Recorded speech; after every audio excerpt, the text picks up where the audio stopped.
мы эту границу не пересекали. А вот вы нас провоцировали.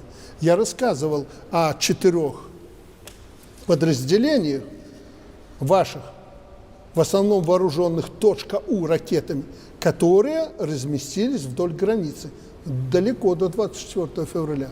И мы их отслеживали, наша разведка.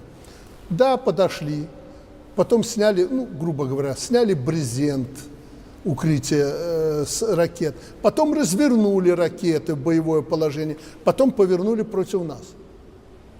И нам пришлось во время этой операции российской иметь дело с ними. Россияне их уничтожили в первую очередь. Зачем? Нас обвиняют в том, что мы тут способствовали началу войны. Да нет, война уже шла.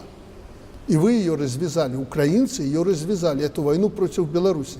Экономическую войну прежде всего. Вы на южном направлении объявили нам блокаду.